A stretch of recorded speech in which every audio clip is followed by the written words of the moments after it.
Hello everyone and welcome to Jumperman Tech, where we specialize in HVAC but do everything DIY. And today I'm going to show you how to check a liquid line filter dryer.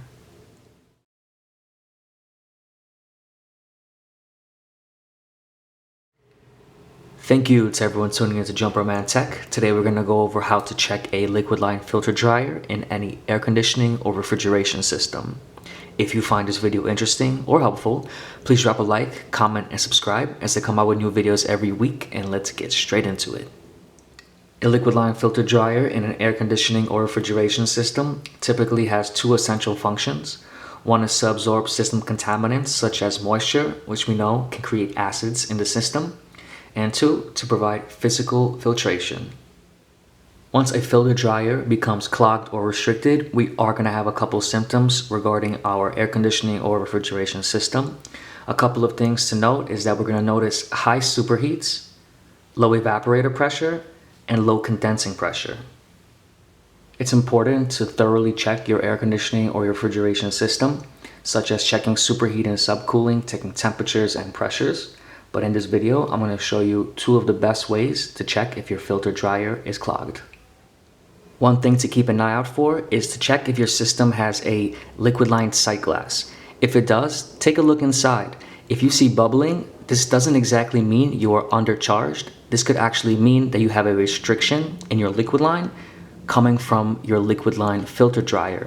If your liquid line filter dryer becomes clogged, you will notice some bubbles in the sight glass and you won't have a fully condensed liquid line. So that's one thing to take a look at, and we're going to go over the two methods.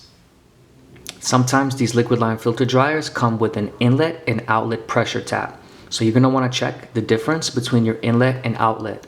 If you have a pressure difference of more than 2 psi, then you know this is a symptom of a restricted filter dryer. If you have a large difference, you will definitely notice. Many times we don't have these pressure taps, but as we know, pressure and temperature have a correlation. So the best way to really check this is to have a temperature probe and check between the inlet and outlet. I have these two wireless probes that connect to my phone via Bluetooth. This is made by Fieldpiece, and this is a fantastic tool to have in your arsenal. This is what I use to check the difference between the inlet and outlet of any filter dryer, whether it's on the liquid line or the suction line. Whenever I go on a service call, this is the setup that I do use. These are two wireless probes and two wireless temperature clamps.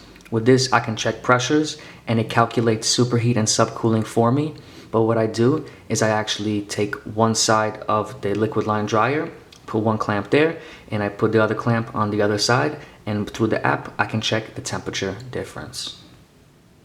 To check a liquid line filter dryer or a suction line filter dryer, it is as simple as checking the temperature difference of the inlet and outlet. Keep in mind, this is the same liquid line. You really shouldn't have much of a differential going through the filter dryer. You might have a slight difference, but if you have a large difference, then you know that it's bad. Your hand can actually be used as a thermometer. If you physically feel a difference between the inlet and outlet with your hand, without a doubt, you have a large temperature difference across the two, and it must be replaced. When a filter dryer becomes clogged, a lot of times it can happen from improper evacuation techniques or improper brazing techniques. Regardless, you're going to want to recover the refrigerant, replace the dryer, and install fresh refrigerant, as the other ones have been affected by moisture. I definitely recommend having this setup here. This tool is absolutely amazing.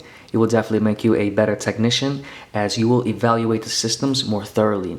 It reads superheat and subcooling for you. You can check pressure differentials and temperature differentials on many components, and you really can't go wrong. If anyone is interested in this tool, I will leave a link in the video's description as well as comment section. And pretty much you're going to want to check the pressure differential or temperature differential between the inlet and outlet of your dryer. It's also important to evaluate your system properly and look out for the symptoms. If anyone found this video interesting or helpful, please drop a like, comment, and subscribe as I come out with videos every week, and I'll catch you all next time.